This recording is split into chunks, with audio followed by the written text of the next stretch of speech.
말씀입니다. 창세기 2장 18절부터 25절까지 말씀입니다.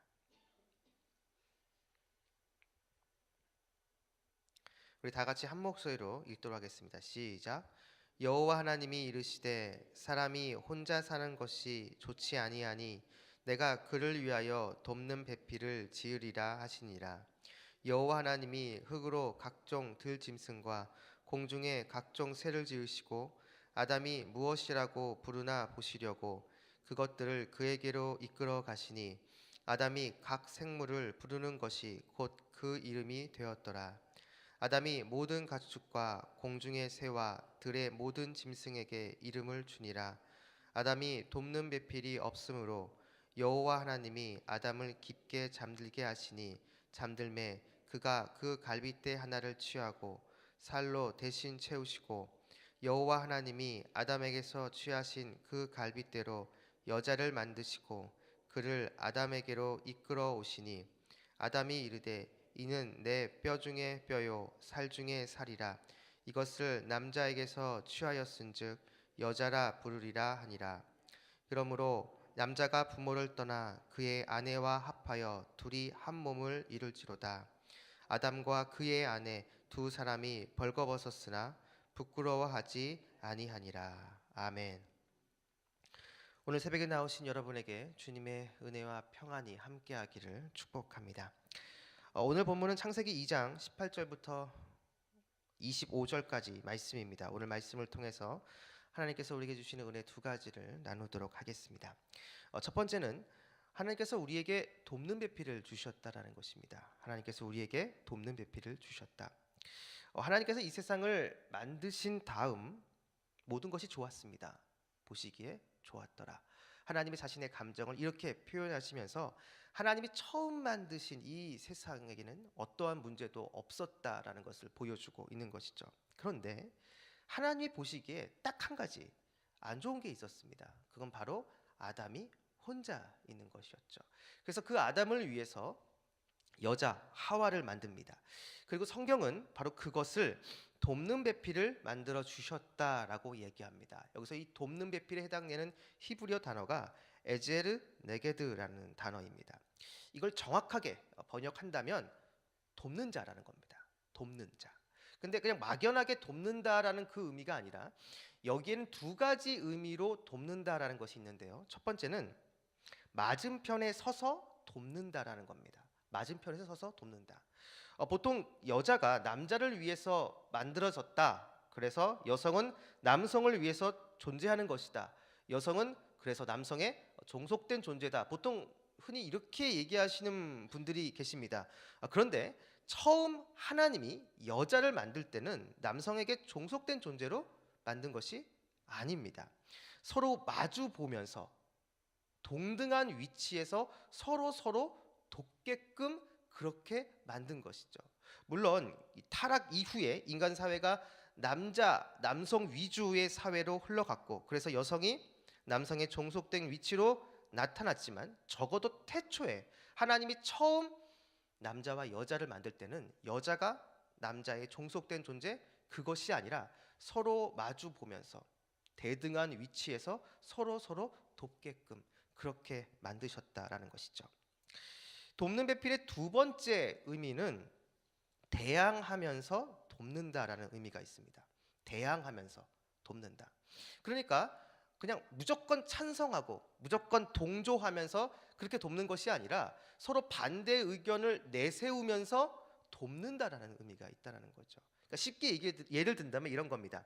만약에 남편이 하나님의 뜻에 어긋나서 잘못된 길을 가려고 합니다. 그러면 아내는 그냥 그것에 대해서 찬성하고 따라가는 게 아니라 당신 왜 이래? 하면서 이렇게 딱 반대하면서 의견을 얘기해야 된다는 것이죠. 그렇게 하면서 돕는다라는 겁니다. 바로 이것이 돕는 배필의 두 번째 의미라는 것이죠. 자, 이런 의미에서 여러분 창세기 3장에 나오는 그 범죄 사건은 아담이 돕는 배필로서의 역할을 제대로 하지 못한 것이라고 할 수가 있습니다. 아담의 책임이 더 크다는 것이죠. 자, 이것이 바로 이 돕는 배필의 의미인데요. 그런데 이것은 물론 부부에 한정돼서 얘기할 수 있습니다. 그런데 이 의미를 좀 더 확장해서 확대해서 교회 공동체에도 그대로 적용할 수가 있습니다. 교회 공동체에 있는 우리 모든 성도님들은 서로가 서로에게 돕는 배필이 되어야 됩니다.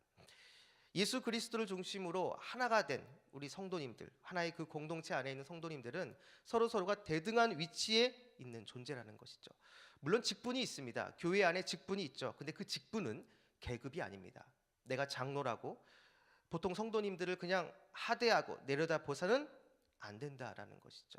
서로 동등한 위치에서 서로 위해주고 섬겨주고 돕는 자의 역할을 감당해야 됩니다. 그리고 우리 교회 공동체 안에서는 연약한 인간들의 모임입니다.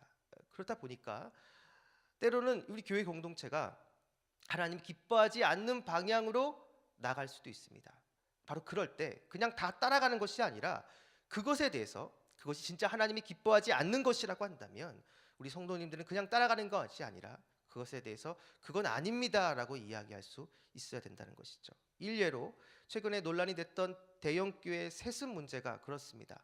아무리 담임 목사가 결정을 하고 장로님들이 결정했다 할지라도 그것이 하나님이 기뻐하지 않는 것이라고 한다면 성도님들은 그냥 다 따라가는 게 아니라 그것은 아닙니다라고 이야기할 수 있어야 된다는 것이죠. 그렇게 할 때 교회 공동체가 사는 겁니다. 바로 그렇게 할 때 교회 공동체 안에 있는 성도님들이 서로에게 돕는 배필로서의 역할을 제대로 감당하게 된다는 것이죠.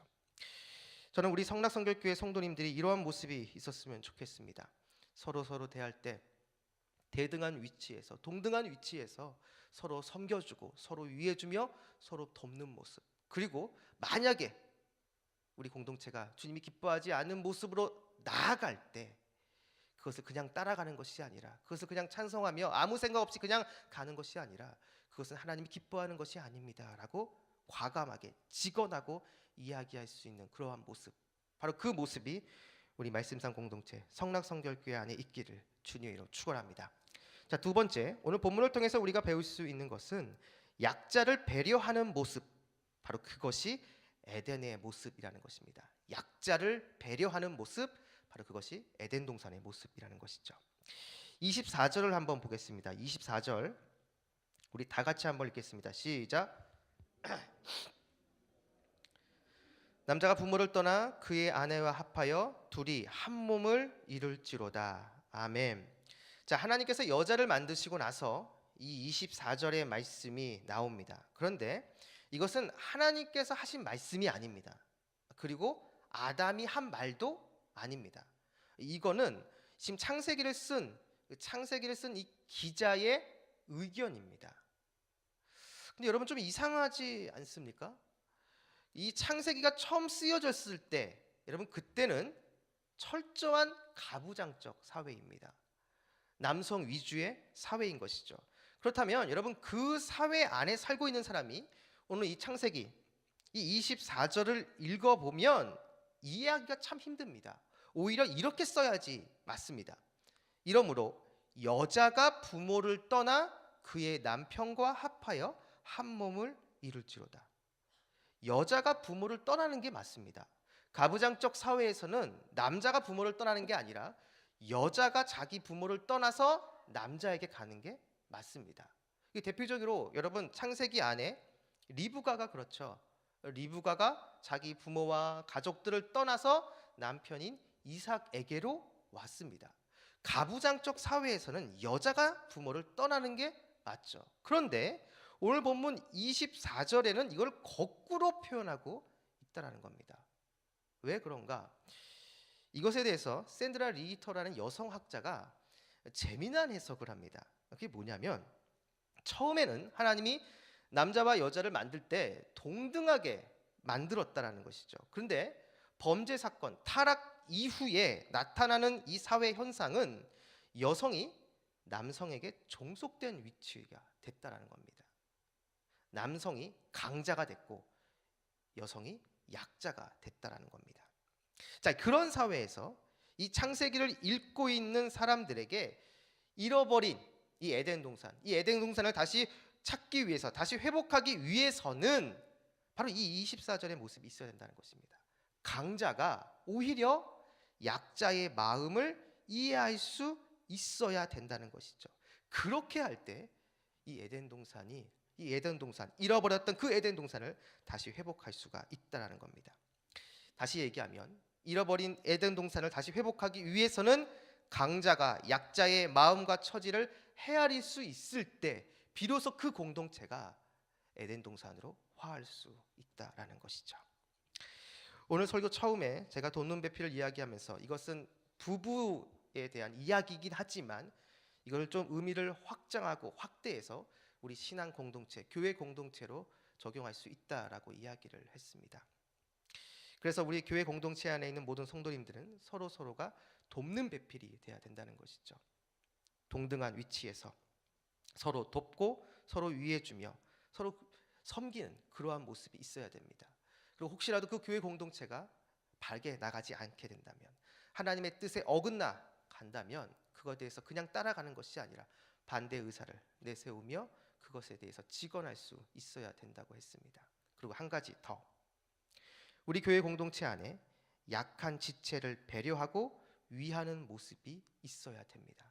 바로 그 모습이 있을 때 그 교회 공동체는 우리가 잃어버렸던 에덴 동산으로 다시 화할 수 있게 된다는 것이죠. 바로 그 공동체가 우리 말씀상 공동체 성락 성결교회가 되기를 주님의 이름으로 축원합니다.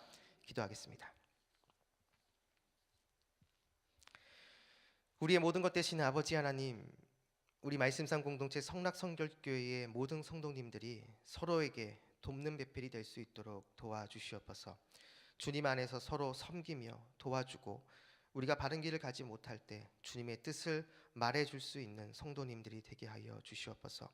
그리고 우리 공동체가 약한 지체를 위해주고 배려하는 하나님의 사랑의 공동체가 되게 하여 주옵소서. 오늘 하루의 첫 시작입니다.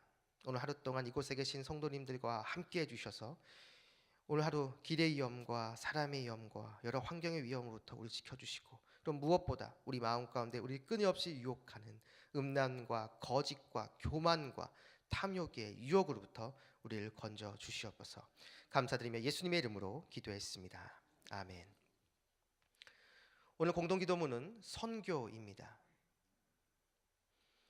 모든 민족과 나라의 십자가의 복음을 전하도록 온 세계에 12개의 선교센터를 세우게 하옵소서.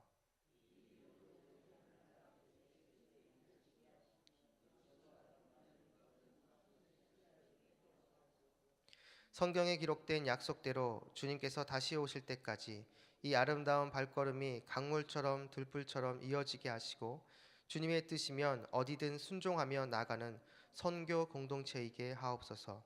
한 사람을 사랑하고 찾으시는 하늘 아버지의 마음이게 하옵소서. 아멘. 주기도문 하시겠습니다.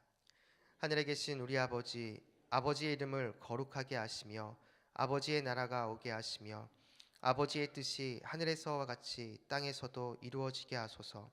오늘 우리에게 일용할 양식을 주시고 우리가 우리에게 잘못한 사람을 용서하여 준 것 같이 우리 죄를 용서하여 주시고 우리를 시험에 빠지지 않게 하시고 악에서 구하소서.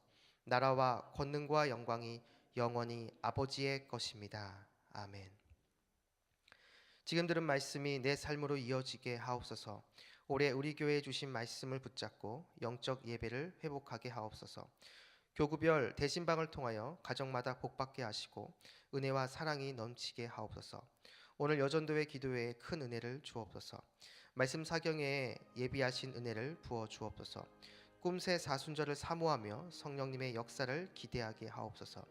시애틀 리누드에 세워진 로고스 라이프 교회 및 미션 세타를 축복하옵소서. 한반도와 주변 국제 정세 가운데 함께 해주시고 이 땅에 하나님의 평화가 임하게 하옵소서. 이 공동기도문과 이 새벽 여러분이 가지고 나온 개인의 기도 제목을 놓고 기도하신 후에 우리 자유롭게 돌아가도록 하겠습니다. 기도하시겠습니다. 참 주신 아버지 하나님, 이 새벽에 하나님 첫 시간을 주님께 있습니다. 하나님 목 가운데 함께 하시고 주님께 직접 우리 모든 성도님들에게 찾아가 주시고 머리에 안수하시고 말씀해 주시고 주여 축복하여 주시옵소서. 하나님 오늘 주신 이 말씀을 붙잡고 이 시간 다시 한번 기도하며 나아갑니다. 우리 말씀상 공동체 성락 성결교회가 무엇보다 하나님이 기뻐하시는 믿음과 신앙의 공동체가 되시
하나님 이 나라 이 민족 정치와